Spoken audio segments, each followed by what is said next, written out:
And then the authority flows from Khalifatullah to his vicegerent, not through other Khulafa. Everybody is directly answerable to the Rasul and God, not to other Khulafa. Because Uswa is Hazrat Muhammad Rasulullah Sallallahu Alaihi Wasallam. Not only that, he is the only person, the only authority who can act upon the Quran in a manner that no one on earth can challenge that. When he acts upon the Quran, he becomes a living Quran. So as such, unless he is followed directly, and authority is obtained from him and his conduct, nobody has a right to be a Khalifa of any sort. You understand? Yes. So, in this case, in the present age, another Khalifa was raised by God according to the prophecy of Hazrat Muhammad Rasulullah Sallallahu Alaihi Wasallam, who was his Khalifa first, but direct Khalifa of Hazrat Muhammad Rasulullah Sallallahu Alaihi Wasallam, as well as a Khalifatullah. So, all the Khulafa in Ahmadiyyat would now be directly related to him, not through the chain of Khulafa which may appear and they may become elongated with the passage of time. दूसरा question में Yeah. It is a forecast by Prophet Messiah. The king will search God blessing from his cloth. What is the meaning of it? बादशाह तो कपड़ों से बरकत ढूंढेंगे. Oh yes, that's I'm saying. You see, kapda, the word used kapda is sob in Arabic, like the Holy Quran says, وَثِيَابَكَ فَطَّاهِرْ. Addressing Hazrat Rasulullah Sallallahu Alaihi Wasallam, it says, you purify your clothes. From that, you will understand, with reference to that verse, you will understand the meaning of तेरे कपड़ों से बरकत ढूंढेंगे. Literally it means kings will seek blessings from your clothes.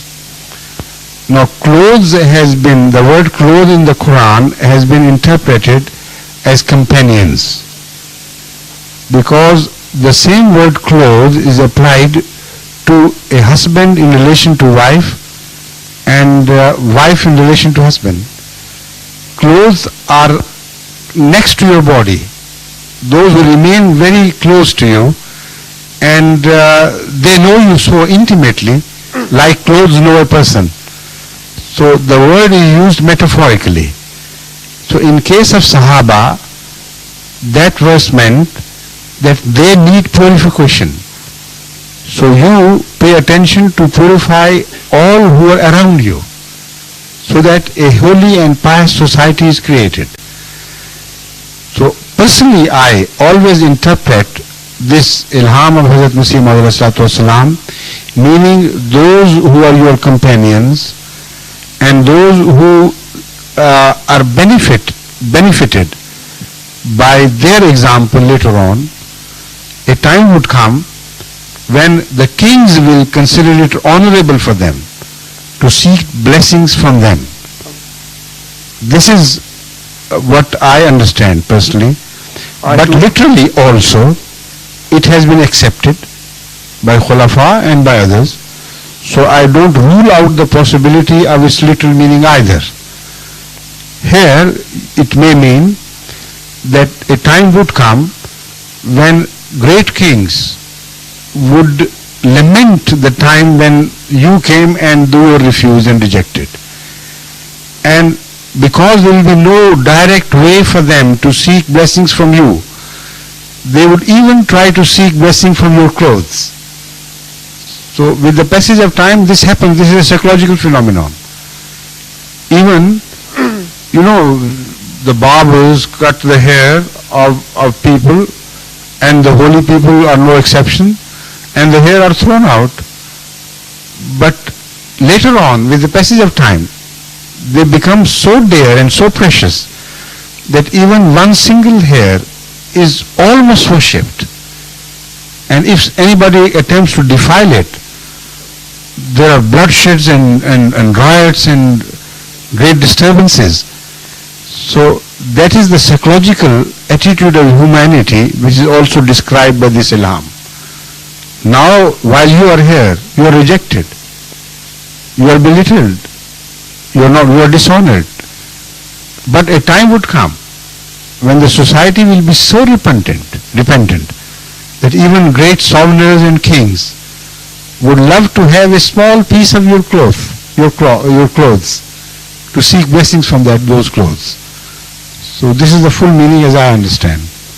What was the meaning when you gave Masih Maud clothes to 2 or 3 obas of Nigeria?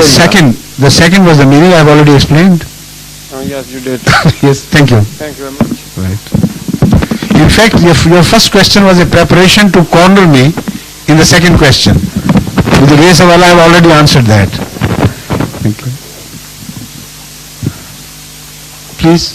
Assalamu alaikum. Wa alaikum assalam wa rahmatullah. This is concerning the prophecy of Hazrat Masih Maud alayhi salatu wasalam about the Mulk Rus.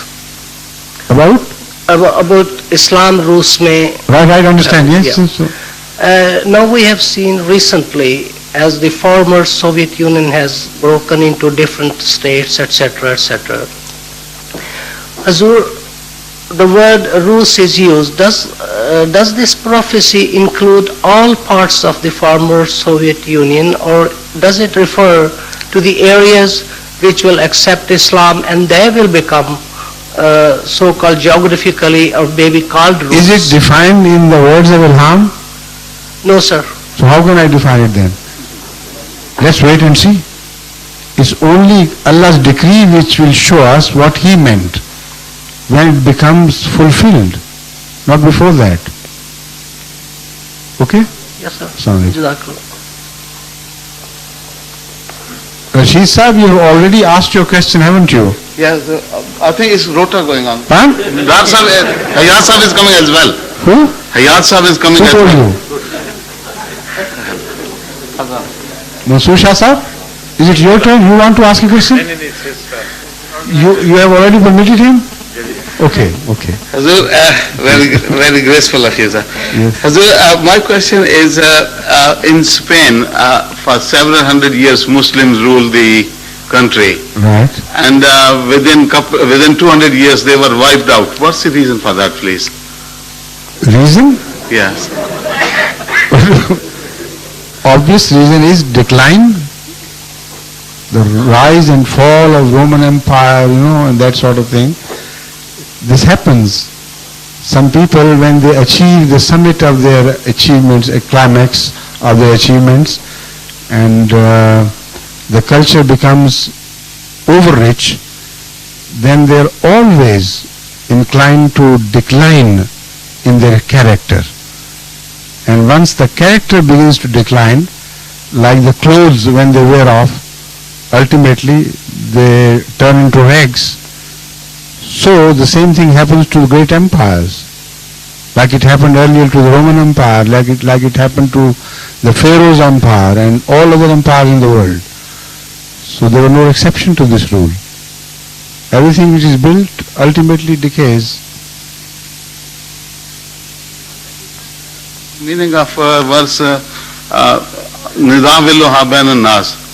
That is the verse which you almost always quote and try to relate it to everything. I know that. You see, kullu man alayha fan wa yabqa wajhu rabbika dhul jalali wal ikram. That is the verse which is applicable. Muslims have never learnt a lesson from this, unfortunately. Huh? Muslim have never learnt a lesson from this great loss of. How do you know? Are you not a Muslim? Thank you. Huh?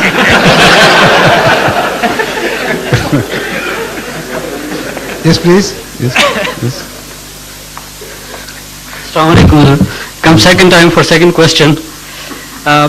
Second question is the dispensation of this cycle is 7,000 years, and this earth is quite old, but 4.5 billion or so according to geography and geology. Does this every 7,000 years have prophets and Khatamun Nabiyyin in their own time? You see,